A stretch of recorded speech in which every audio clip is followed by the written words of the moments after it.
Estas aguas pueden parecer tranquilas, pero algunas pueden quemar la piel, entrar en erupción sin previo aviso o arrastrar a una persona a sus profundidades. Estas son las aguas más peligrosas del mundo.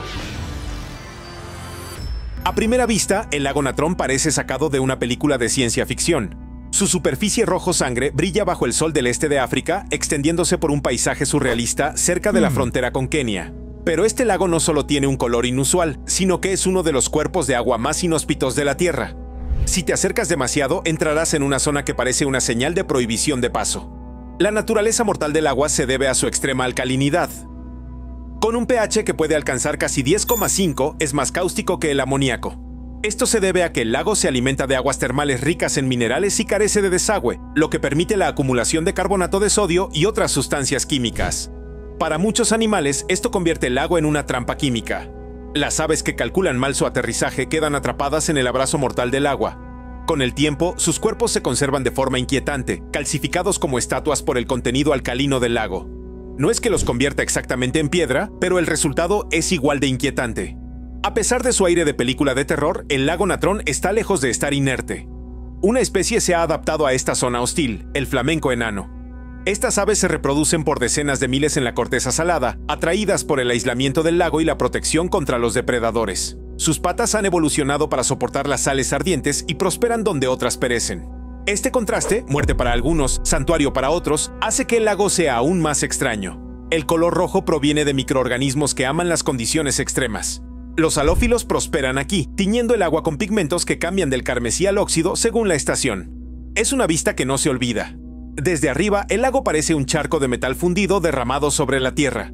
No es de extrañar que a veces se lo compare con los paisajes de Mad Max o los mundos alienígenas de Stranger Things. Se siente fuera de lugar en la tierra. Y sin embargo, existe, inalterado e implacable. Parece un arroyo de cuento de hadas, tranquilo, estrecho, serpenteando entre los bosques musgosos de Yorkshire. Los pájaros cantan en lo alto y el agua burbujea suavemente entre las piedras antiguas. Pero bajo esa superficie, el Street esconde un secreto tan mortal que se ha ganado una reputación escalofriante, casi nadie que cae en él sobrevive. El Street es un estrecho tramo del río Wharfe, donde el tranquilo río se comprime repentinamente en un estrecho canal de apenas unos metros de ancho. Lo que no se ve es lo que sucede abajo. Esa superficie serena oculta un abismo profundamente profundo, tallado durante siglos en el lecho de piedra caliza. Algunas partes se hunden más de 9 metros, y en esos túneles y cuevas submarinas, la corriente se abre paso a velocidades increíbles, arrastrando a cualquier cosa o a cualquiera que tenga la mala suerte de resbalar. No hay señales de advertencia en el agua, no hay olas turbulentas ni remolinos evidentes. Parece un lugar donde alguien podría saltar para una foto, y eso es lo que lo hace tan peligroso. Las rocas de los bordes están húmedas y resbaladizas. Un paso en falso basta para desaparecer. Lo que es aún más desconcertante es el silencio que permanece el Street después de llevarse a alguien. A menudo, los cuerpos nunca se recuperan. La fuerza de la corriente, combinada con las cornisas y cavernas submarinas, atrapa a las víctimas muy por debajo de la superficie. Es como si el agua borrara el momento al instante. La leyenda local ha advertido durante mucho tiempo que la gente se mantenga alejada, y aunque la zona alrededor de Bolton Abbey atrae a senderistas y familias, quienes conocen el Street lo evitan. A lo largo de los años, se han acumulado historias, relatos de nadadores experimentados, senderistas e incluso rescatistas entrenados que subestimaron la fuerza de la corriente, y ninguna de ellas es exagerada. Hay cascadas más espectaculares y rápidos más grandes en otras partes del mundo, pero el peligro del Street está oculto. No necesita altura ni ruido para ser letal. Solo necesita unos pocos metros de agua moviéndose rápidamente por un canal estrecho. Como una trampa construida por la naturaleza, te atrae con calma y luego ataca sin previo aviso. En términos de tamaño, el Street es poco más que un arroyo, pero tiene un número de muertos que rivaliza con algunos de los ríos más mortíferos del mundo.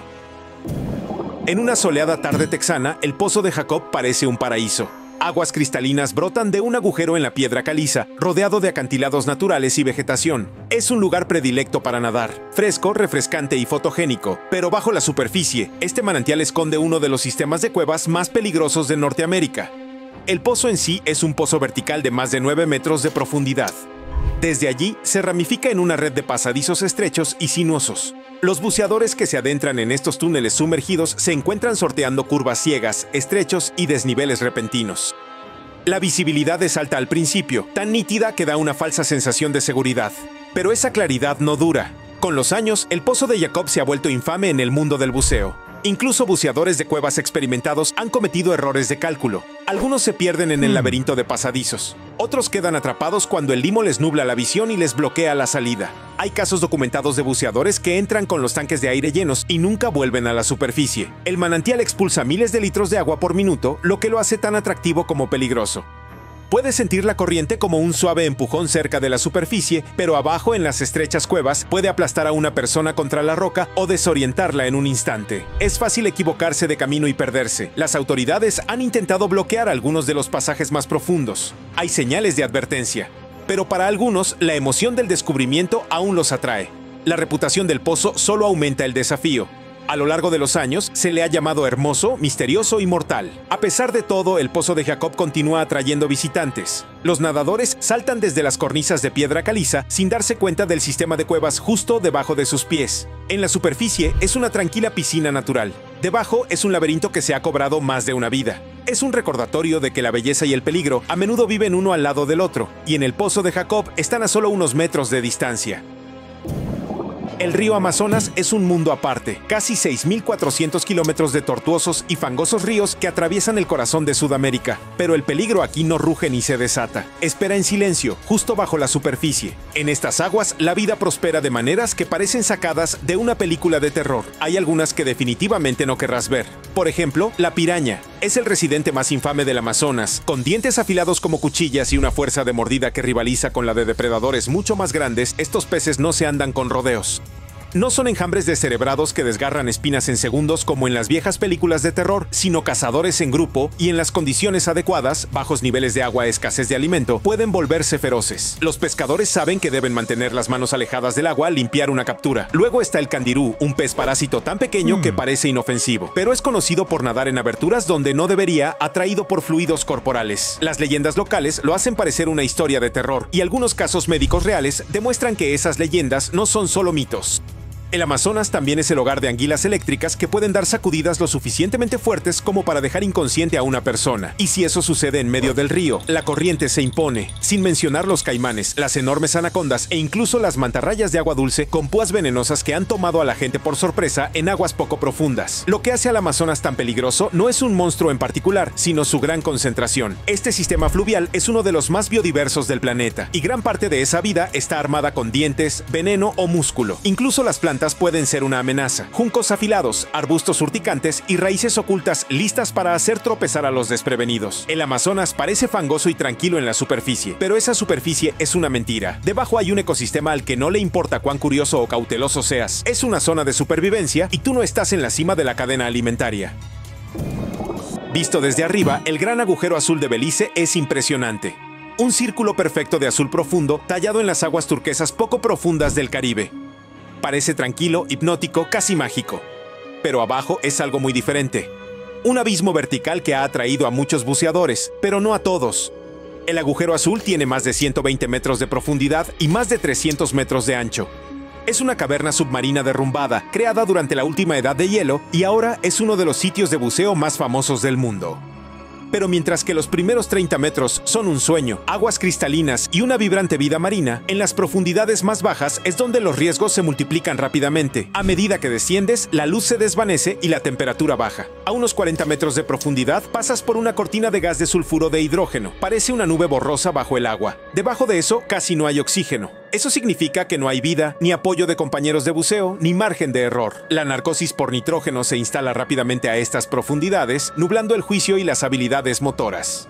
Algunos buceadores lo describen como una sensación de embriaguez, justo antes de que se les acabe el aire o se pierdan en la penumbra. Las cámaras más profundas están revestidas de antiguas estalactitas, restos de una época en la que esta era una cueva seca. Son inquietantes, de otro mundo, y es fácil perderse en ellas. El agujero azul ha cobrado la vida de buceadores antes, incluso de los experimentados. No es la corriente ni la vida silvestre lo que te atrapa, sino la profundidad, la presión y la engañosa calma. El rescate a esos niveles no es rápido ni fácil. Una vez que estás por debajo de la zona segura, cada segundo y cada respiración cuentan. Los turistas llegan en barco todos los días, tomando fotos desde la superficie, sin saber que debajo de ellos hay una tumba vertical envuelta en belleza. El agujero azul demuestra que incluso el paraíso puede tener un lado oscuro, y cuanto más profundo se desciende, más oscuro se vuelve. En la frontera entre Ruanda y la República Democrática del Congo se encuentra el lago Kivu, resplandeciente y apacible, enmarcado por montañas. Abastece de peces, agua dulce y belleza paisajística a más de 2 millones de personas que viven a lo largo de sus orillas.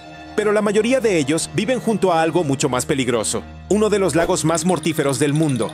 El lago Kivu contiene una enorme cantidad de metano y dióxido de carbono atrapados bajo su superficie. Hablamos de más de 60.000 millones de metros cúbicos de metano, suficiente para abastecer a países enteros o, en el peor de los casos, causar una catástrofe como pocas en la Tierra. El peligro proviene de un fenómeno poco común llamado erupción límnica. Es el mismo asesino silencioso que azotó el lago Nyos en Camerún en la década de 1980, cuando una liberación repentina de CO2 asfixió a más de 1.700 personas en una sola noche. En Kivu, el gas se acumula bajo presión, manteniéndose estable gracias a la profundidad del lago y la estratificación estable del agua.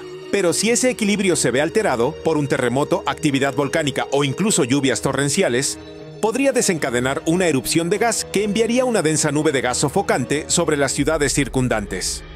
En cuestión de minutos, comunidades enteras podrían verse abrumadas. Y hay otra capa de riesgo. El monte Neiragongo, uno de los volcanes más activos de África, se encuentra a poco más de 20 kilómetros del lago. Su lava fluyó una vez hacia Kivu en el año 202. La combinación de lava y metano presurizado es exactamente el tipo de cosas que quitan el sueño a los planificadores de desastres. En los últimos años se han comenzado los esfuerzos para extraer metano del lago para generar electricidad, lo que reduce el riesgo y proporciona energía al mismo tiempo. Pero el proyecto es delicado. Si se agita demasiado el lago, se podría desatar precisamente lo que se está tratando de controlar. El lago Kivu es hermoso, vital y mortal. Es un espejo que refleja la calma, pero debajo de esa superficie quieta hay una bomba con una mecha que nadie puede predecir con certeza. Oculto en las profundidades de los montes Urales rusos se encuentra un lago de aspecto común, tranquilo, sereno, rodeado de bosque. Pero el lago Karachay no es un lugar ideal para hacer un picnic, ni siquiera es seguro permanecer cerca durante mucho tiempo. Este es uno de los lugares más tóxicos del planeta. En algún momento, pasar una hora cerca de la orilla podía ingerir una dosis letal de radiación. Durante la Guerra Fría, la Unión Soviética utilizó el lago Karachay como vertedero de residuos nucleares de la Asociación de Producción Mayak, uno de los complejos armamentísticos más secretos del país. Residuos líquidos, lodos radiactivos, plutonio, estroncio, cesio, se vertían directamente al agua. Con el tiempo, el lago dejó de ser una masa de agua para convertirse en una cuenca radiactiva. El peligro no es teórico. En 1967, una sequía expuso partes del lecho del lago. Los vientos levantaron polvo radiactivo y lo transportaron a cientos de kilómetros, contaminando pueblos y tierras de cultivo sin previo aviso. El desastre se mantuvo en secreto durante años. Hoy, el lago Karachay ha sido parcialmente rellenado con bloques de hormigón y otros materiales para contener la contaminación. El acceso está muy restringido. No hay señales, ni turistas, ni barcos de pesca, solo un silencio sepulcral. Los niveles de radiación han disminuido ligeramente, pero sigue siendo un lugar al que no quieras acercarte sin un traje de protección y un contador Geiger gritándote en el oído. Pocas masas de agua en el mundo pueden matarte solo por su proximidad. Karachay es una de ellas. Es la prueba de que los lagos más peligrosos no tienen por qué ser bravos o tormentosos. Algunos de ellos simplemente se quedan sentados y esperan. El río Congo no recibe tanta atención como el Amazonas o el Nilo, pero en términos de potencia brutal y aterradora, destaca por sí solo. Con más de 200 metros de profundidad, es el río más profundo del mundo. Pero la profundidad es solo una parte de la historia. Lo que realmente distingue al Congo es su violencia. Este río no fluye con suavidad. Se desgarra y ruge a través de África Central con una fuerza increíble. Los rápidos del Inga, parte del tramo inferior del río, son algunos de los más poderosos del planeta. Enormes olas estacionarias y remolinos que pueden arrastrar un barco hacia abajo en segundos. Ni siquiera los capitanes experimentados se aventuran en estas aguas sin un buen apoyo. No solo la superficie es peligrosa. Bajo la línea de flotación, el Congo es un laberinto retorcido de cavernas y fosas moldeado por roca volcánica. Este extraño paisaje submarino crea corrientes que desafían la lógica. El agua se mueve horizontalmente en la superficie, pero tira verticalmente desde abajo, creando condiciones tan extremas que han evolucionado nuevas especies solo para sobrevivir allí. La navegación es complicada incluso en secciones tranquilas. Los bancos de arena se mueven, las tormentas llegan rápidamente, y en regiones remotas el río sirve como la única autopista para las comunidades locales, lo que significa que los barcos sobrecargados con mercancías y personas a veces se encuentran con problemas lejos de la ayuda. En términos de escala, el Congo es el segundo río más grande después del Amazonas en volumen de agua, pero en términos de imprevisibilidad y riesgo puro puede que no tenga rival. Es un río que inspira respeto porque si lo subestimas no tienes una segunda oportunidad. La costa de Fukushima es hermosa. Acantilados escarpados, pueblos pesqueros y la inmensidad del Océano Pacífico. Pero después de 2011, el nombre de Fukushima quedó ligado para siempre al desastre. Cuando un potente terremoto y un tsunami azotaron el noreste de Japón, la central nuclear de Fukushima Daiichi quedó inutilizada. Lo que siguió fue uno de los accidentes nucleares más graves de la historia. Mientras los reactores se sobrecalentaban, los equipos de emergencia trabajaron sin descanso para evitar la fusión total. Se utilizó agua para enfriar las barras de combustible y esa agua se contaminó y se filtró al Pacífico. Parte de ella se almacenó en tanques enormes, pero otra parte fluyó directamente al mar. Años después, las aguas de Fukushima todavía se monitorean a diario. El gobierno japonés ha comenzado lentamente a liberar agua tratada de nuevo al océano, agua que ha sido filtrada para eliminar la mayoría de los elementos radiactivos, aunque quedan algunos rastros. La decisión provocó un debate internacional, pero los científicos y los organismos reguladores informan que los niveles de radiación están dentro de los límites seguros, al menos por ahora. La costa no está abandonada. Los barcos pesqueros todavía operan. Pero el estigma persiste. Algunas especies cerca del área son analizadas repetidamente para detectar radiación, y solo la mención del nombre Fukushima todavía puede generar titulares. Bajo las tranquilas olas, la costa esconde una historia que aún no ha terminado. Es un recordatorio de que el daño al agua no siempre es visible y que una vez que la contaminación se extiende por el océano, deshacerla no es simple.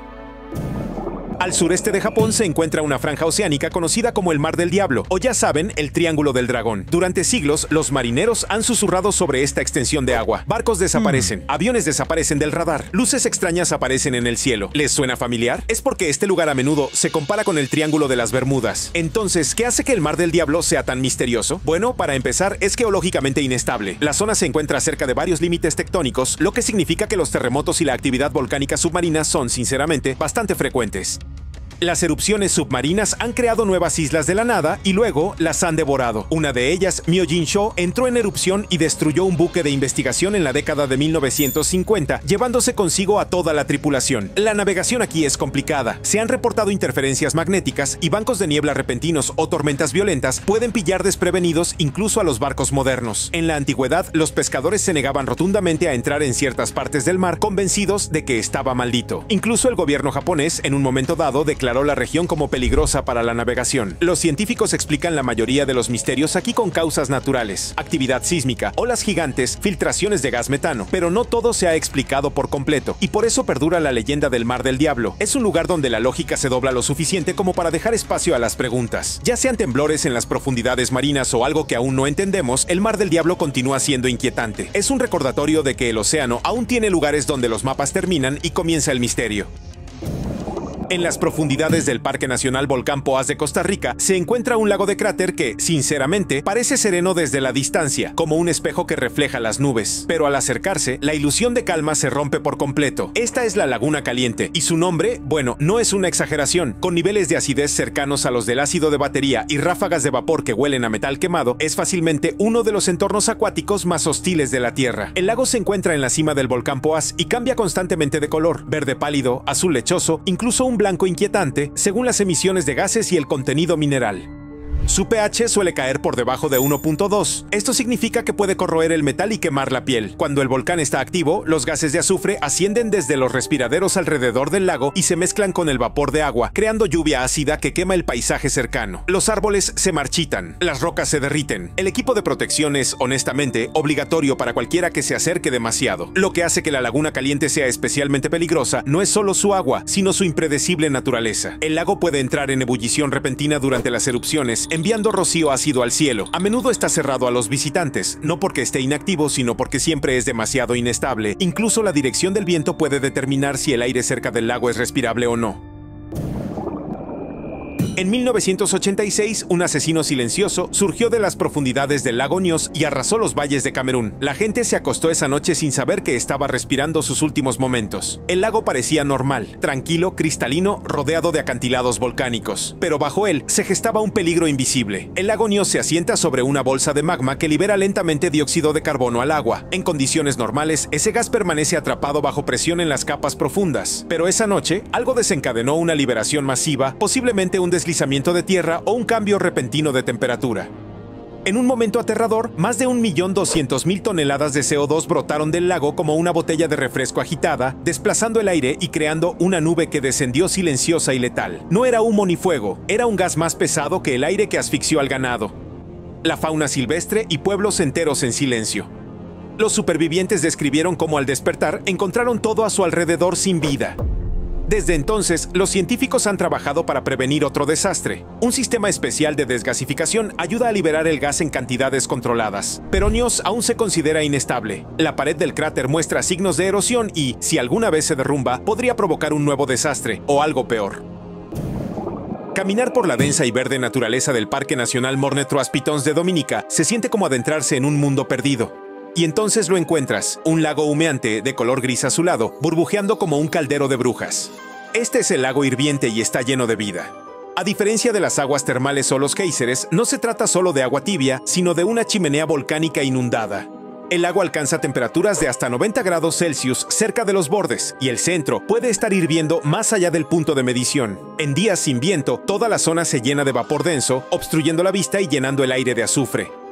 El nivel del agua puede subir o bajar drásticamente de la noche a la mañana. A veces, incluso se drena por completo, revelando la boca abierta de la tierra antes de volver a llenarse días después. Esto se debe a que el lago hirviente se asienta sobre un sistema hidrotermal en constante cambio. La presión aumenta, el agua se transforma en vapor, y luego todo vuelve a empezar. No hay barandillas de seguridad ni guardas, solo un estrecho sendero de roca y azufre. Si te acercas demasiado, un resbalón repentino podría ser fatal. La zona que rodea el lago está marcada por rocas amarillentas y tierra quemada, y aún así, los excursionistas acuden en busca del desafío y de su inquietante belleza. Frente a la costa de Luisiana, bajo las suaves olas del Golfo de México, se encuentra una enorme zona donde casi nada sobrevive. Ni peces, ni corales, ni vida marina en absoluto, solo kilómetros de agua sin oxígeno. Esta es la zona muerta del Golfo, una de las más grandes del mundo. Se forma cada verano cuando el clima cálido se combina con la escorrentía de las granjas y ciudades a lo largo del río Mississippi. Nutrientes como el nitrógeno y el fósforo se vierten en el Golfo, alimentando la proliferación explosiva de algas. Cuando esas algas mueren, se hunden y se descomponen, absorbiendo el oxígeno del agua. El resultado es una capa asfixiante cerca del lecho marino, de la que ni siquiera criaturas móviles como cangrejos y camarones pueden escapar. Los barcos pesqueros evitan estas zonas. Los sonares muestran el lecho marino como un vacío biológico. En algunos años, la zona muerta se ha extendido por más de 15.000 kilómetros cuadrados, más grande que el estado de Connecticut. Y no se está reduciendo. Los cambios climáticos y el aumento de la actividad agrícola siguen alimentando el ciclo. Lo escalofriante es su silencio. El Golfo no hierve ni ruge. La superficie parece normal, incluso hermosa. Pero debajo es un cementerio en expansión que crece lentamente cada año. Hay cocodrilos enormes. Y luego está Gustav. Los burundianos hablan de él en voz baja como si estuviera escuchando. Dicen que mide más de 6 metros de largo, pesa 1 tonelada y ha sobrevivido a más balas que algunos vehículos militares. No solo es grande, sino también tremendamente inteligente. Durante décadas, Gustav dominó las aguas del río Rusizi y la orilla norte del lago Tanganika. La gente no nadaba allí. No pescaban desde la orilla. Algunas aldeas incluso se mudaron por completo. Porque cuando Gustav apareció, algo o alguien desapareció. Algunos informes lo atribuyen a la muerte de más de 300 personas. Esa cifra es debatida, pero incluso una fracción es suficiente para coronarlo como uno de los cocodrilos más peligrosos de la historia. A menudo se encontraban víctimas con profundas marcas de mordeduras, pero muchas nunca se encontraron. Desaparecían barcos. Las huellas conducían a la orilla del río y luego nada. La gente empezó a decir que no era solo un animal, que era un demonio. En los documentales posteriores, Gustav parecía más sacado de una película de monstruos que un verdadero depredador. Y sin embargo, cada fotograma, cada entrevista con los aterrorizados lugareños decía lo contrario. Era las fauces de la selva, enorme, sigiloso e imposible de detener. Su cuerpo está cubierto de cicatrices, marcas profundas de batallas pasadas con rivales y heridas de balas que rebotaron en su piel, que parecía una armadura. Una de sus características más distintivas es un gran bulto en el hocico y la falta de un diente. Estas características ayudaron a los expertos a identificarlo incluso con poca luz o agua. Hasta el día de hoy, nadie sabe si Gustav sigue vivo. Ya tendría más de 70 años, una edad avanzada incluso para un cocodrilo. Pero su nombre aún causa escalofríos en las comunidades a orillas del lago Tanganika. La gente evita el agua. Advierten a sus hijos que no se acerquen a las orillas. Porque aunque Gustav ya no esté, el miedo que creó nunca desapareció. Nunca fue capturado ni enjaulado. Vivió en libertad, cazó libremente y burló a todos los que intentaron detenerlo. Si Gustav dominaba los ríos, la tigresa de Champawat dominaba la selva y también las aldeas. No solo era temida, era un fantasma que atacaba a plena luz del día. Una tigresa de Bengala que se movía entre Nepal y el norte de la India como el viento, dejando solo silencio y rastros de sangre. ¿Su número? 436 personas. No es un mito, es un recuento de cadáveres confirmado y registrado en documentos oficiales. Y sin embargo, nadie pudo detenerla. Comenzó su matanza en Nepal, donde los aterrorizados lugareños abandonaron aldeas enteras. El gobierno intentó cazarla, pero fracasó. Finalmente la obligaron a cruzar la frontera con la India. Eso no la detuvo, solo le dio más terreno. Se llevó vidas de chozas, caminos y campos. No le temía a los humanos, los prefería. Ningún tigre había matado así antes. Y eso es lo que la hacía tan impredecible. Ella no atacó presa del pánico, acechó, esperó, cazó. Los aldeanos vivían con miedo constante. Las puertas estaban cerradas con pestillo. No se permitía la salida de los niños. Ni siquiera el ejército quería lidiar con ella. Jim Corbett, un hábil cazador, fue quien finalmente la rastreó. Pasó días estudiando sus hábitos, aprendiendo sus rutas. Cuando finalmente se enfrentaron, ella no tuvo miedo. Cargó. Corbett la eliminó con un disparo certero. Una autopsia reveló algo impactante. Tenía los dientes dañados. No podía cazar presas tradicionales. Así que recurrió hacia algo más fácil, a nosotros. Su muerte puso fin a una pesadilla, pero la historia no se desvaneció. Se convirtió en leyenda, un recordatorio de que incluso el depredador más majestuoso puede convertirse en algo completamente distinto cuando está desesperado. A la selva no le importa quién eres, y a veces la naturaleza deja de seguir las reglas. A miles de kilómetros de distancia, en los bosques nevados de Hokkaido, Japón se enfrentó a un monstruo propio. En 1915, un enorme oso pardo usuri descendió de las montañas a un pequeño asentamiento en Sankebetsu. Lo que sucedió después fue tan aterrador que todavía se enseña en las escuelas. El oso atacó múltiples casas, destrozó puertas como si fueran de papel. Dentro, la gente apenas tuvo tiempo de reaccionar. La criatura no solo apareció una vez, sino que regresó una y otra vez, durante días. Eso es lo que lo hizo diferente. La mayoría de los ataques animales son puntuales. Este oso regresó una y otra vez cazando a los supervivientes. No lo ahuyentó el ruido ni el fuego. Parecía aprender. Cada vez que atacaba era más rápido, más brutal y más intrépido. Familias enteras huyeron de la aldea. Hombres armados con rifles estaban apostados en el límite del bosque. Pero no fue suficiente. Una de las partes más escalofriantes, el oso usó los mismos caminos cada vez, moviéndose como un depredador entrenado, como si conociera el terreno mejor que nadie. Algunos afirmaban que tenía sed de venganza. Otros decían que simplemente había descubierto que los humanos eran blancos fáciles. Finalmente, trajeron a un hábil cazador llamado Yamamoto. Tras una intensa búsqueda, encontró al oso y le disparó. Se necesitaron varias balas para abatirlo. Cuando finalmente se derrumbó, la aldea volvió a respirar, pero cambió para siempre. Incluso hoy, una réplica de la bestia se encuentra en un pequeño museo cerca del sitio. No para glorificarla, para recordar a todos que la naturaleza no siempre permanece en un segundo plano. A veces llama a la puerta, y a veces adopta la apariencia de algo para lo que nadie está preparado, tal como sucedió en las colinas de Francia. Antes de que los hombres lobo aparecieran en las películas de terror, una bestia real aterrorizaba la campiña francesa. A mediados del siglo XVIII, en una tranquila región rural llamada Gévaudan, algo comenzó a atacar a la gente, y no actuaba como un depredador normal. Esta criatura se movía como un fantasma, atacaba a plena luz del día e ignoraba al ganado. Se dirigía directamente a los humanos. Testigos oculares la describieron como enorme, con pelaje rojizo, cola larga y dientes aterradores. Algunos dijeron que parecía un lobo, pero mucho más grande. Otros juraban que no era un lobo en absoluto, algo diferente, algo antinatural. En cuestión de meses, el miedo se extendió por todo el país. Los lugareños se armaron. Francia envió cazadores profesionales e incluso tropas militares. Aún así, los ataques continuaron. En tan solo unos años, la bestia de Gévaudan fue culpada de más de 100 muertes. La gente comenzó a susurrar que era un castigo del más allá. Otros pensaron que era un animal exótico fugitivo o algún experimento retorcido que salió mal. Algunos incluso afirmaron que había varias bestias. El rey de Francia finalmente envió a su mejor tirador, Jean Chastel. En 1767, Chastel disparó a una gran criatura parecida a un lobo que se decía que era la bestia. Después de eso, los ataques cesaron, pero los escépticos argumentan que no era el mismo animal responsable de todo el terror. Hasta el día de hoy, nadie sabe realmente qué era. Quizás era un lobo mutante, quizás era algo completamente distinto. Lo que es seguro es que rondaba los bosques de Gévaudan como una película de terror. Si Netflix alguna vez lo retoma, no se sorprendan, esta historia se escribe sola.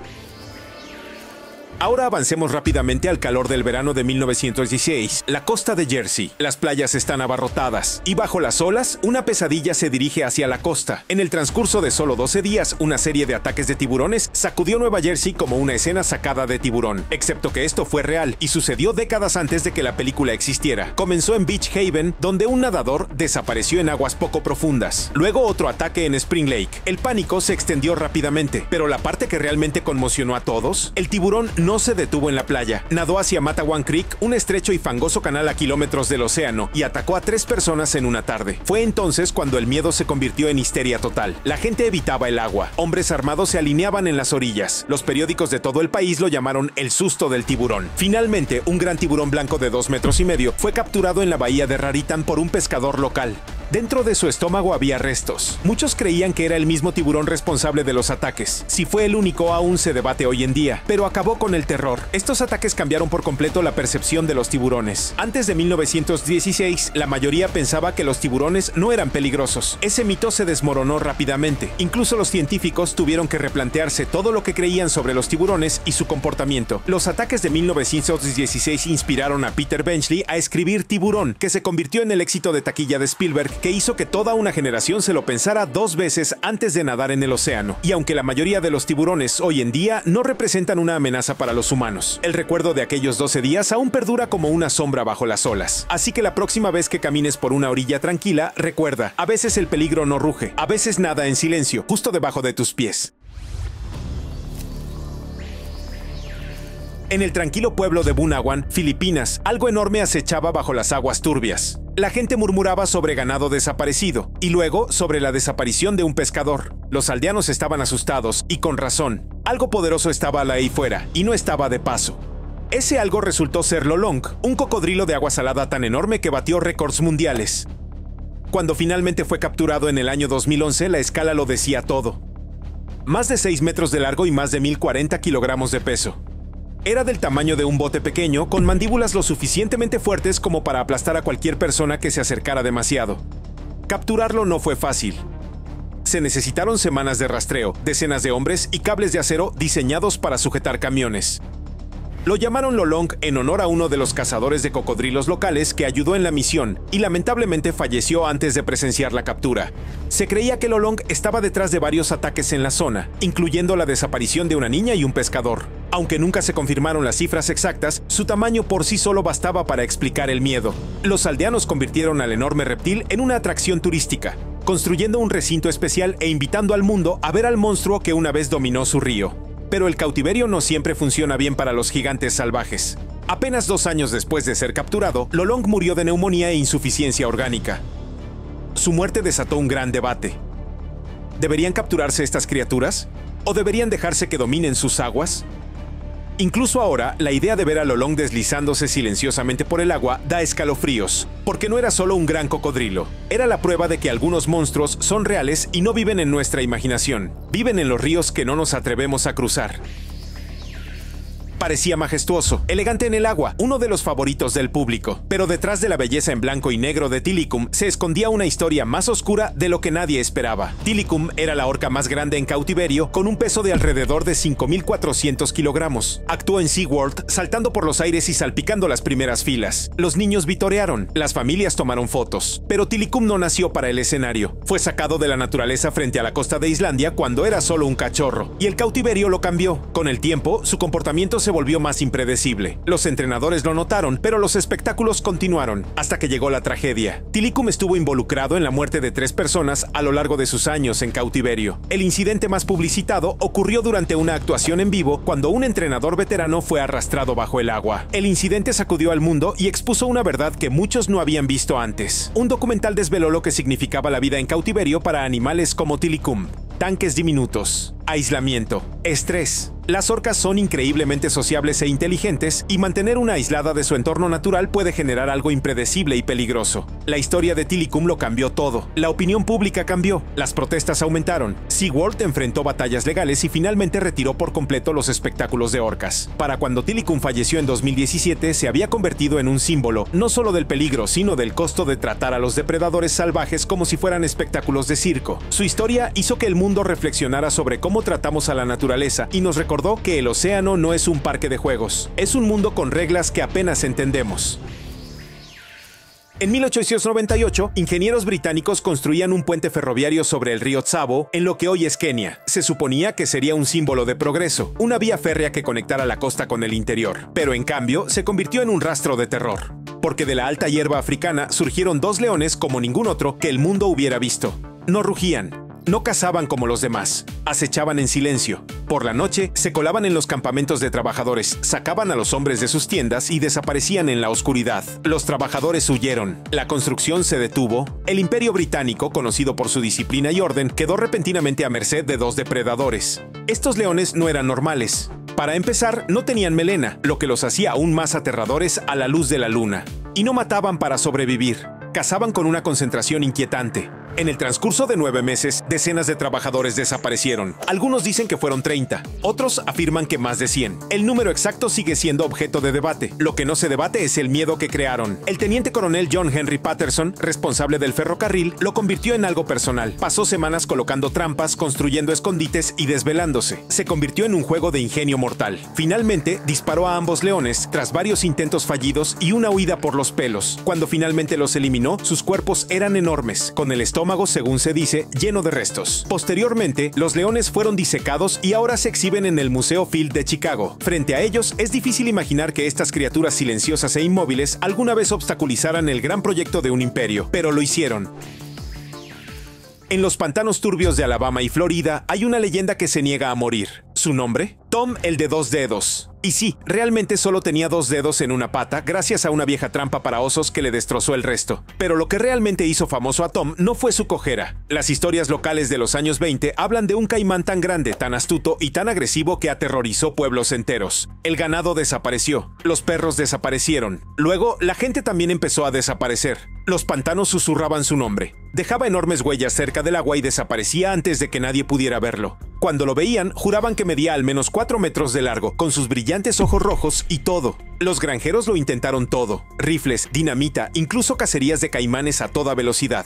Supuestamente, un hombre dejó caer un barril de dinamita en el estanque donde se vio a Tom por última vez. La explosión hizo volar barro y peces por todas partes, pero Tom se alejó nadando, intacto. Con el tiempo, Tom de 2 dedos se convirtió en algo entre el folclore y el miedo. Algunos decían que vivió durante décadas, e incluso reapareció años después, lejos de donde había aparecido por primera vez. Otros creían que nunca fue un solo caimán, sino una línea de monstruos que continuaban la leyenda. Aún así, ningún cazador confirmó la matanza. Tom siguió siendo el fantasma definitivo del pantano. Lo fascinante es que su historia no se cuenta sin más. Los lugareños más veteranos la juran. Los escritores lo convirtieron en libros. Incluso apareció en artículos periodísticos. Sea que fuera un solo caimán o muchos, una cosa está clara: Tom de 2 dedos dejó una huella tan grande en el folclore sureño que perduró un siglo. Algunos depredadores no esperan a que entres en su territorio, van a por ti, y en el caso del leopardo de Rudraprayag, eso significaba colarse en casas, templos e incluso aldeas abarrotadas en plena noche y desaparecer con sus víctimas. Este leopardo rondó la ciudad de Rudraprayag en el norte de la India durante casi una década. Los lugareños estaban aterrorizados hasta para dormir. Las puertas estaban cerradas con llave, los fuegos no dejaban de arder toda la noche, pero nada parecía detenerlo. Entre 1918 y 1926 se culpó al leopardo de al menos 125 muertes humanas. No en la naturaleza ni en bosques remotos, sino en las casas de la gente, a veces a solo unos pasos de sus familias dormidas. Ningún animal había atacado así antes. Era audaz, calculador y excepcionalmente paciente. Evitaba las trampas. Sabía cuándo atacar. Algunos incluso decían que había desarrollado un gusto por los humanos después de buscar comida en la basura durante una epidemia pasada, cuando los entierros adecuados no siempre eran posibles. El gobierno británico finalmente llamó a un hombre, Jim Corbett, el mismo cazador que había detenido al tigre de Champawat. Incluso él admitió que este leopardo era de otra liga. Le tomó 2 años rastrear y finalmente abatir a la bestia en 1926. Para entonces, el leopardo se había convertido en una sombra viviente. Cada rama rota o chasquido en la maleza hacía que la gente corriera. Cuando le dispararon, parecía un leopardo más. Pero para los aldeanos de Rudraprayag era mucho más que eso. Era un símbolo de miedo. Y su historia se convirtió en una advertencia para toda la región. Incluso los depredadores más elegantes pueden volverse algo mucho más aterrador cuando la desesperación se apodera de ellos.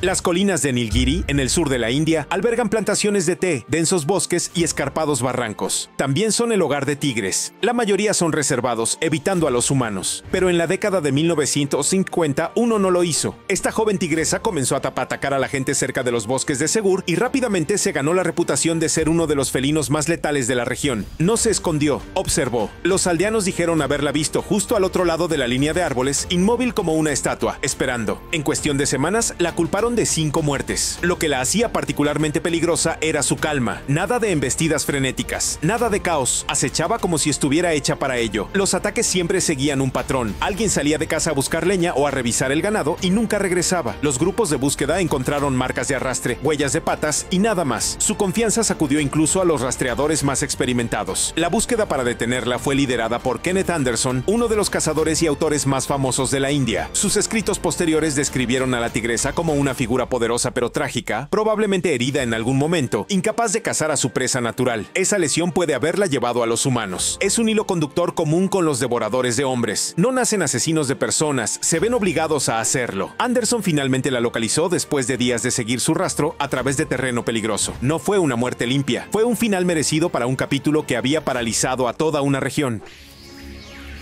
A principios del siglo XX, otra sombra acechaba los bosques del norte de la India, esta vez con el cuerpo esbelto y los pasos silenciosos de un leopardo. El leopardo de Panar, también conocido como Lari por los lugareños, se convirtió en uno de los leopardos más mortíferos jamás registrados, culpado de la muerte de más de 400 personas. La mayoría de los devoradores de hombres matan a unas pocas víctimas, luego desaparecen o son capturados. Lari se quedó durante años. Al igual que el leopardo de Rudraprayag, no esperó en la selva profunda, se acercó demasiado, en pueblos, incluso ciudades, a veces arrastrando a las víctimas desde portales abiertos. La gente comenzó a tratar el bosque como una maldición. Evitaron los senderos, construyeron cercas más fuertes, pero nada ayudó. ¿La causa? Probablemente una combinación de heridas y oportunidades. Los expertos creen que Lari pudo haber recurrido a los humanos después de ser herido o al descubrir lo fácil que era cazarnos. Durante ese periodo, las enfermedades generalizadas y la hambruna habían alterado los patrones de vida silvestre y las presas silvestres habían escaseado.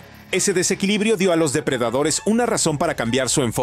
Una vez más fue Jim Corbett quien intervino. Tras rastrear al animal durante días y entrevistar a los aterrorizados lugareños, Corbett disparó y eliminó al leopardo.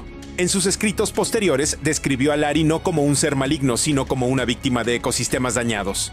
Aún así, las cifras son alarmantes. Cientos de vidas perdidas, comunidades transformadas para siempre, y un animal cuyo legado aún acecha los bosques brumosos del norte de la India. Los lobos no suelen atacar a las personas. Son cautelosos, esquivos y rara vez se acercan a los humanos. Pero una vez, en los tranquilos bosques invernales de Suecia, un solo lobo cambió por completo la situación y convirtió una aldea pacífica en un lugar de terror. Entre diciembre de 1820 y marzo de 1821, un lobo se lanzó en una orgía que hizo historia. En la región sueca de Gisinge, este animal atacó a más de 30 personas y se cobró la vida de 12. Fue uno de los ataques de lobo más mortíferos jamás registrados en Europa y nadie lo vio venir. Este lobo no actuaba como los demás.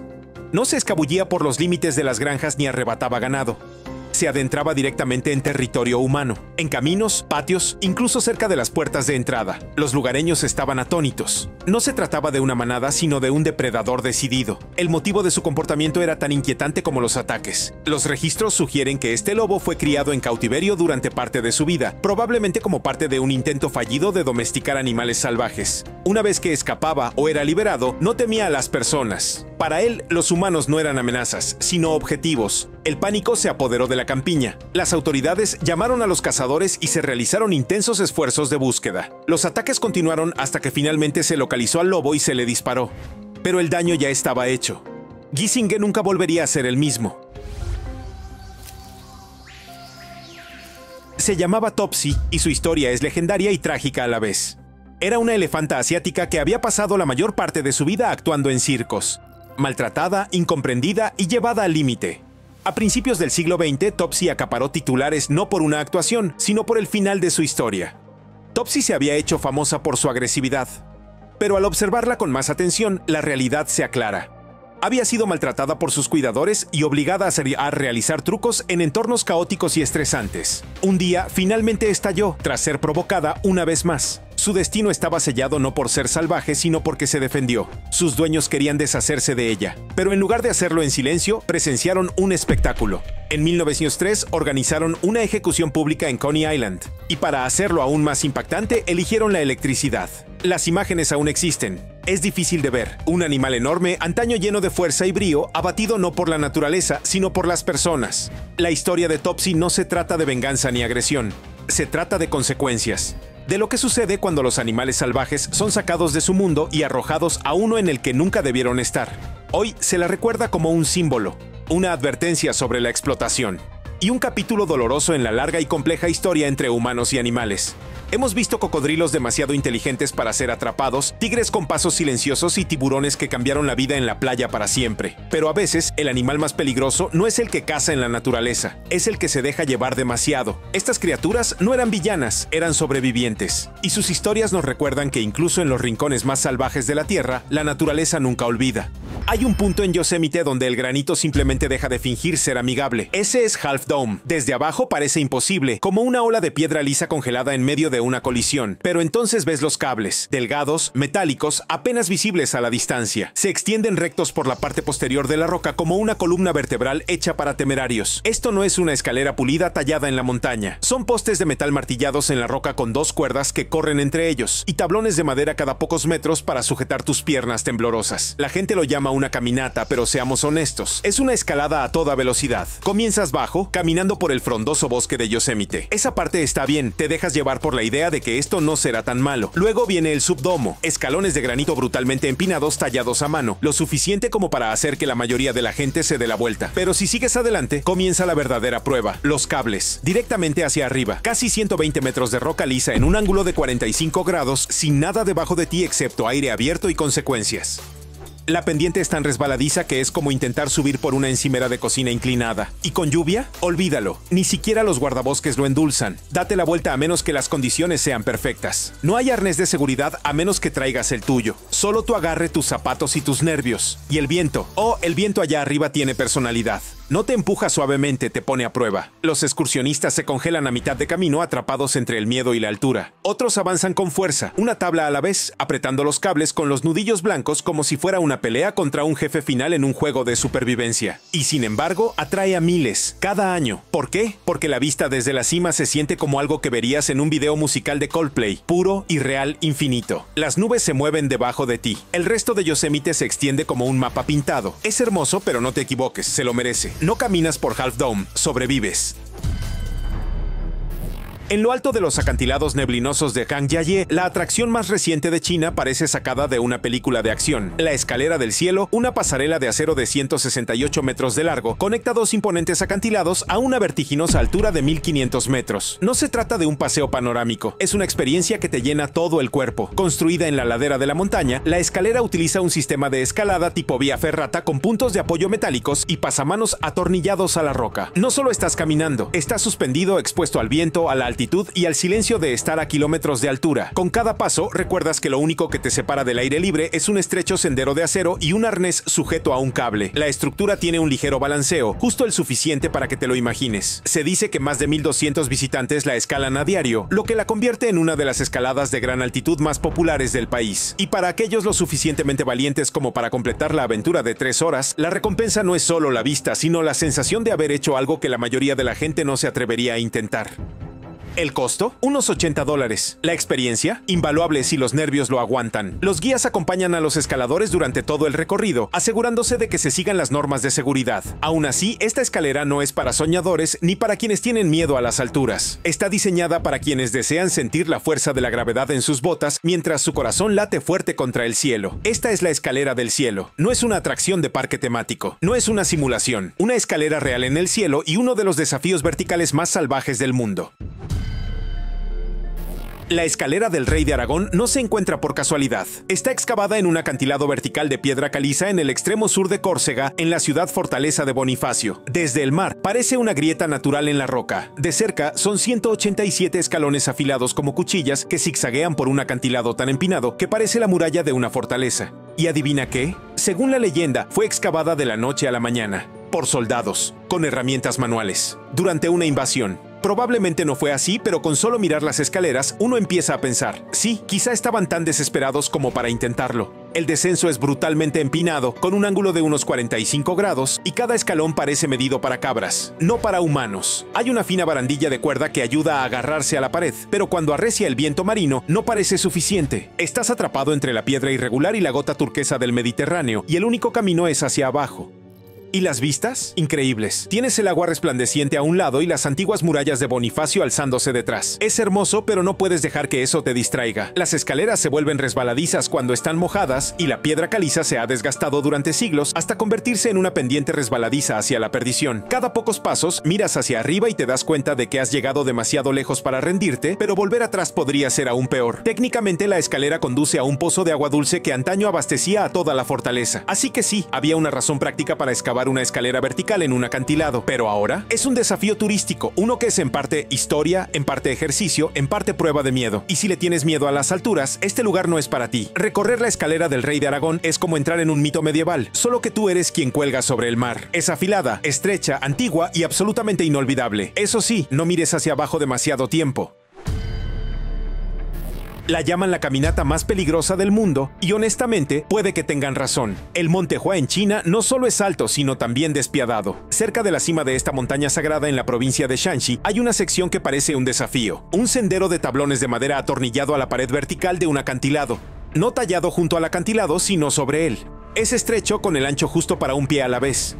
¿Y la caída? 600 metros limpios en línea recta. Te pones un arnés, pero no hay nada entre tú y el abismo, excepto tablas viejas, cadenas oxidadas y tu propio agarre. El camino abraza la roca tan fuerte que a veces tienes que presionar tu pecho contra la pared para pasar a otros. En algunas secciones, los tablones han desaparecido por completo, solo pequeños puntos de apoyo cincelados en la piedra como dientes antiguos. Y sin embargo, la gente hace fila para ello. No senderistas, sino turistas en zapatillas deportivas. Todo por la vista desde el Pico Sur, una de las 5 grandes montañas de China. La ironía, la parte más aterradora ni siquiera es la más difícil. La mayor parte de la montaña tiene pasamanos y escalones, pero esta caminata sobre tablones, esta prueba final, se siente como algo que Indiana Jones rechazaría. Hay algo hipnótico en ello. La altura, el silencio, la cruda exposición. O te congelas o sigues moviéndote. Y todo el tiempo eres consciente de que un mal movimiento y se acabó. Es miedo, emoción y belleza, todo concentrado en una estrecha franja de madera aferrada a un acantilado. En la isla de Oahu, enclavada entre escarpadas crestas y la niebla selvática, se encuentra una escalera tan surrealista que parece un destello de la realidad. La escalera Haiku. Los lugareños la llaman la escalera al cielo y una vez que la ves entiendes por qué. Casi 4.000 estrechos escalones de metal se aferran a la montaña como una columna vertebral, elevándose directamente hacia las nubes. Y es ilegal subirlos. Construida en la década de 1940 para una estación de radio naval, la escalera asciende casi 900 metros por la cordillera Koolau. Cada paso es empinado, resbaladizo y a menudo azotado por el viento y la lluvia. Los ángulos son agudos, aquí no hay curvas suaves. Estás subiendo y rápido, y cuanto más avanzas, más desaparece la ciudad de abajo en la niebla. A pesar de la prohibición y las patrullas, los aventureros todavía se escabullen por las vallas para perseguir la vista en la cima. ¿Y esa vista? Irreal. Cordilleras verdes ondulantes, el océano Pacífico extendiéndose hasta el infinito y nubes flotando tan cerca que casi podrías tocarlas. Parece algo sacado de una escena de videojuego. Pero esto ya no es un secreto. Los drones capturan imágenes, los lugareños discuten sobre la seguridad y el debate sigue ardiendo. ¿Preservarlo o derribarlo? Aún así sigue en pie, silencioso, prohibido, y escalarlo se ha convertido en una leyenda. No solo por el peligro o las vistas, sino porque en el momento en que pisas ese primer peldaño, el mundo de abajo simplemente se desvanece. En un tranquilo rincón del fiordo Lysefjord de Noruega, hay una escalera que no solo sube, sino que continúa. Escalón tras escalón, 4.444 en total. Eso es Florli, antiguamente utilizada por los trabajadores que mantenían una tubería hidroeléctrica, ahora atrae a viajeros ávidos de una de las ascensiones verticales más agotadoras de Europa. Desde el fiordo parece interminable, una línea afilada que atraviesa los pinos y desaparece en el cielo. Cada escalón es de madera, desgastada por el tiempo, el clima y miles de pies cansados. No hay barandillas elegantes ni curvas cerradas pavimentadas. Solo estás tú, las escaleras y la montaña. La subida es brutal. Te empiezan a arder las piernas tras unos cientos de escalones, pero ni siquiera estás cerca de la mitad. Cada pocas curvas miras hacia atrás y el fiordo de abajo se hace más pequeño. La vista más impresionante. Algunos escaladores se detienen a mitad de camino y regresan. Otros siguen adelante impulsados por la terquedad y la promesa de la cima. En la cima no hay resorte de lujo ni máquina expendedora. Solo viento, roca y silencio. Y la satisfacción de saber que has subido una de las escaleras más largas e intensas de la Tierra. Florli no es ostentoso. No cuelga de acantilados ni se abraza a cornisas que desafían a la muerte. Su peligro es silencioso. Se cuela a través del cansancio, el clima y el puro peso psicológico de subir miles de escalones hacia las nubes. Pero eso es lo que lo hace inolvidable. Son antiguos, desnivelados, resbaladizos por la niebla matutina y se han ganado el apodo brutal de El Asesino de Gringos. El camino inca a Machu Picchu puede ser hermoso, pero hay tramos implacables, especialmente las escaleras excavadas directamente en los Andes. Esta no es una caminata cualquiera. Son escalones de piedra centenarios, a menudo tallados en laderas o que serpentean por estrechos pasos de montaña, donde un resbalón no significa una torcedura de tobillo, sino una caída larga y desagradable. Algunos tramos de escaleras son tan estrechos que obligan a caminar en fila india, incluso con cientos de turistas recorriendo el sendero a diario. Otros son tan empinados que te hacen subir gateando como si estuvieras subiendo una escalera sin pasamanos. La altitud lo empeora. Estás a más de 4.000 metros sobre el nivel del mar en algunas partes. Respirar se siente como intentar aspirar aire a través de una pajita. Tu corazón se acelera, te tiemblan las piernas y aún así sigues adelante, porque sabes lo que te espera al final. Machu Picchu no aparece de la nada. Se revela repentina y dramáticamente a través de la Puerta del Sol. Ese tramo final del sendero se siente como un camino secreto que solo se abre a quienes se lo han ganado. Y muchos ni siquiera se dan cuenta de que los incas tallaron el camino de esta manera a propósito. Estos escalones estaban destinados a frenar a los invasores, a proteger el lugar sagrado. Es un sistema de defensa disfrazado de peregrinación. Hay formas más fáciles de llegar a Machu Picchu: autobuses, trenes, pero quienes toman el camino inca y sobreviven a las escaleras del asesino gringo entran a la ciudad perdida con algo más que piernas doloridas. Entran con una historia. Ya has visto monasterios antes, pero no como este. En Meteora, Grecia, flotan sobre la tierra, encaramados en la cima de enormes pilares de roca que parecen lanzados por gigantes. Durante siglos, la única forma de llegar a ellos era con una cuerda y una cesta. Hoy hay escaleras, pero no son precisamente reconfortantes. Excavadas en la ladera de los acantilados, hay largas y estrechas escaleras que se retuercen y se aferran a la roca como un lagarto nervioso. Algunas parecen más bien túneles, otras están abiertas al cielo, ofreciendo vistas vertiginosas del valle decenas de metros más abajo. La subida es larga, empinada y silenciosa, sin música, sin el bullicio de los turistas hablando, solo piedra bajo los pies y el viento en la piel. La mayoría de estas escaleras se añadieron en el siglo XX, después de que los monjes finalmente se rindieran a la gravedad y la seguridad, pero no lo hicieron fácil. Los escalones son irregulares, afilados y a menudo húmedos por la niebla o la lluvia. Algunos visitantes se quedan paralizados a mitad de camino, entre el asombro y la ansiedad. Ahora hay barandillas, claro, pero la altura y los desniveles abruptos aún hacen tambalear el equilibrio. Estos monasterios no estaban destinados a ser fácilmente accesibles. Fueron construidos para aislarse, para acercar a los monjes al cielo y alejarlos de la tentación. Subir las escaleras es parte del viaje, tanto espiritual como físico. Una prueba de devoción, incluso para un viajero curioso. Al llegar a la cima, no importa si crees en algo o no. Sentirás algo. Quizás miedo, quizás asombro, probablemente ambas cosas. Porque las escaleras de Meteora no solo conducen a monasterios, sino a las nubes. Si hay una escalera que parece construida para dioses de la tormenta, es esta. En la densa vegetación de Ecuador, cerca de la ciudad de Baños, ruge el Pailón del Diablo. No es solo una cascada, es un monstruo. Un atronador torrente vertical que se estrella contra la roca con tanta fuerza que el aire a su alrededor literalmente tiembla. Y abrazando esta fuerza de la naturaleza, hay una escalera retorcida, húmeda y aterradora. El camino serpentea hacia abajo a través de una pared de cañón, tallada en piedra resbaladiza y oculta por la jungla descuidada. Al principio parece manejable, solo un poco empinado, un poco húmedo. Pero luego el rugido se hace más fuerte. La niebla se espesa. Te das cuenta de que estás caminando directamente hacia la parte posterior de la cascada. La escalera final se curva bruscamente hacia abajo, casi en un ángulo de arrastre, con pasamanos resbaladizos y piedra cubierta de musgo. Se siente como si la tierra estuviera sudando. Cada paso resuena bajo tus pies como si fuera a ceder. En la parte inferior estás prácticamente dentro de la cascada. El agua explota a tu alrededor desde todas las direcciones. Vista, casi nula. Sonido, ensordecedor. Tienes que gritar para oír tu propia voz. Y aún así, a la gente le encanta. No porque sea seguro, porque no lo es, sino porque hay algo crudo y primitivo en estar tan cerca de la furia de la naturaleza y darte cuenta de que simplemente eres pequeño. Estás mojado y tienes suerte de estar allí. El Pailón del Diablo no necesita altura para asustarte. Usa presión, fuerza, caos. No lo conquistas. Lo visitas a escondidas antes de que cambie de opinión. A primera vista, crees estar viendo una montaña rusa. Bucles de acero, curvas ascendentes, un giro enorme que parece lanzar vagones al cielo. Pero entonces te das cuenta de que no hay vías, no hay vagones, solo escaleras. Tigre y Tortuga en Duisburg, Alemania, es una escultura gigante sobre la que se puede caminar. Y sinceramente, te trastorna la cabeza en cuanto la pisas. No es una obra de arte común y corriente, es una escalera metálica de 21 metros de altura con la forma de una vía de montaña rusa. Caminas por vías curvas, ascendiendo sobre la ciudad, rodeado de luces y cielo. Es extraño. Sientes que estás rompiendo alguna regla. Tus piernas dicen escaleras, pero tus ojos dicen parque temático. Entonces llegas al bucle. No puedes caminar boca abajo. La sección del bucle está sellada. Es parte de la ilusión. Pero ahí parado mirándola, tu cerebro aún intenta imaginar cómo sería seguir adelante. Toda la estructura juega con la percepción. Sube, se inclina, se dobla, pero al final te lleva de vuelta al punto de partida. No es peligroso en el sentido tradicional. Hay pasamanos, no hay alturas descomunales, no hay precipicios resbaladizos, pero hay un giro psicológico. Te hace sentir ingrávido por momentos y luego desequilibrado de repente, como si Escher lo hubiera dibujado durante un sueño febril. Las escaleras desafían la lógica y ese es precisamente el punto. Puede que el tigre y la tortuga no lleven a ninguna parte, pero mientras estás en ella, tu sentido de la orientación y la gravedad podrían tomarse unas breves vacaciones.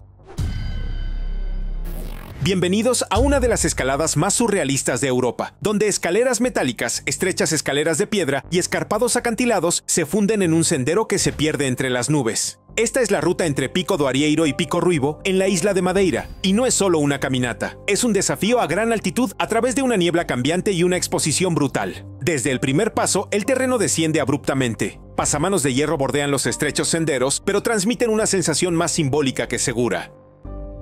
Caminas por crestas tan delgadas que parecen espinas que sobresalen de la tierra. Hay escaleras de verdad atornilladas a los acantilados y estrechos escalones tallados en roca volcánica que descienden a túneles húmedos y parecen reaparecer en el aire. Y cuando la niebla se adentra y lo hace de repente, te quedas con 3 metros de visibilidad y la sensación de que la montaña acaba de borrar su propio plano. Este sendero se encuentra a más de 1500 metros sobre el nivel del mar, y aunque las estadísticas no parezcan aterradoras, las condiciones te hacen sentir como si estuvieras en el borde de otro planeta. El viento aúlla por los pasillos de piedra. Las nubes se agitan bajo tus pies. Es como caminar sobre el techo del mundo, con solo finos escalones de metal y fe para sostenerte. Los senderistas dicen que es una de las experiencias más hermosas de sus vidas, pero solo si mantienes el equilibrio. El sendero está bien mantenido, pero eso no lo hace inofensivo. Un paso en falso y la montaña no da segundas oportunidades. Y sin embargo, miles lo hacen. Algunos en una niebla tan espesa que no se dan cuenta del desnivel que tienen a su lado hasta que ya lo han pasado. Las escaleras del Pico do Arieiro son más que un simple sendero. Son un desafío susurrado en la niebla. Ponen a prueba tus nervios, recompensan tu coraje y se desvanecen detrás de ti como un sueño tan pronto como terminas. En el corazón de Colombia hay una roca que no solo domina el paisaje, sino que lo domina. Elevándose 200 metros directamente desde el suelo, el Peñón de Guatapé parece una roca de otro mundo, lisa, imponente y hendida por una grieta enorme que parece haber sido alcanzada por un rayo. ¿Pero esa grieta? Ahí es donde están las escaleras. Sí, hay una escalera dentro de la roca. Serpenteando por una profunda fisura, el sendero zigzagueante de 708 escalones está construido directamente en la ladera de esta bestia geológica. Y cuanto más te acercas, más extraño se siente. Es como si alguien hubiera tomado la columna vertebral de un gigante y la hubiera pegado a una montaña. Las escaleras se retuercen y se curvan dentro de la grieta vertical, cambiando bruscamente de dirección a medida que subes, como una cremallera de hormigón que sube por la piedra. La subida es intensa. El calor, el ángulo vertical, las curvas cerradas. Es más psicológico que físico. Ves la cima desde la base, pero no parece acercarse a medida que avanzas. Las barandillas parecen lo suficientemente seguras, pero el hecho de que estás escalando una losa monolítica de roca nunca abandona tu mente. No hay un verdadero punto de descanso, solo curvas estrechas y el eco interminable de pasos arriba y abajo. Pero entonces llegas a la cima. ¿Y la vista? Impresionante.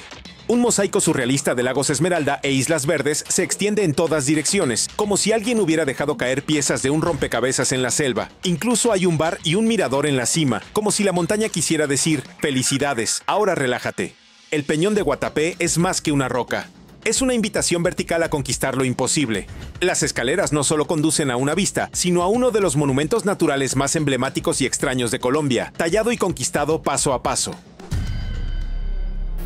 ¿Has visto escaleras que suben? ¿Has visto otras que van de lado? ¿Pero Chand Baori? Desciende profundamente en la tierra en una espiral geométrica perfecta que parece más un espejismo que una obra de arte. Ubicado en el polvoriento pueblo de Abhaneri, India, este antiguo pozo escalonado tiene más de 1200 años y se hunde 30 metros en la tierra con casi 3500 escalones que bordean sus paredes. Desde arriba parece una ilusión óptica. Las escaleras descienden en un patrón estrecho y entrecruzado por 3 lados de un enorme pozo cuadrado. Son empinadas, estrechas e idénticas, tanto que si las miras demasiado tiempo, tus ojos empiezan a perder la noción de lo real. Es vertiginoso.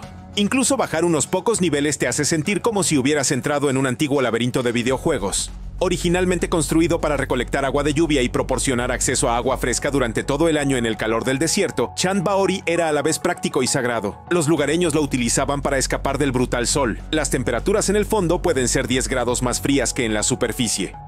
Pero el verdadero asombro no reside en la temperatura, está en la simetría. Miles de escalones, ángulos perfectos, ni una sola barandilla a la vista. Y aunque hoy nadie baja por allí, las escaleras permanecen intactas y aterradoras. Un pie mal colocado y podrías caer en un laberinto de piedra sin salida fácil. Por eso los niveles inferiores están ahora cerrados. Puedes mirar, pero ya no puedes explorarlos de cerca. Aún así, estar en el borde de Chand Baori se siente como contemplar el tiempo mismo. Estos escalones no son solo una proeza de la ingeniería antigua, sino un recordatorio de que incluso una escalera al agua puede construirse con más precisión, misterio y locura de lo que la mayoría de los edificios modernos jamás soñarían. Algunas escaleras conducen al paraíso, otras, directo a una historia de fantasmas. Al borde de un acantilado brumoso en San Antonio del Tequendama, Colombia, el abandonado Hotel del Salto se alza como algo sacado de una novela gótica. Está encaramado justo al lado de una rugiente cascada que cae cientos de metros en un desfiladero, y tallada dentro de sus paredes desmoronadas hay una escalera que la mayoría de los visitantes se niegan a subir solos. El edificio una vez albergó a la élite colombiana. Inaugurado en la década de 1920, era lujo rodeado de naturaleza. Los huéspedes llegaban vestidos de gala, bebían cócteles con vistas a las cataratas y admiraban la belleza natural a través de grandes arcos de piedra. Pero hoy el salón de baile está en silencio. Los muebles han desaparecido. ¿Y las escaleras? Crujen y se retuercen hacia los pisos superiores como si te desafiaran a seguirlas. Lo que las hace aterradoras no es solo su antigüedad, sino su atmósfera. El moho se extiende por los bordes.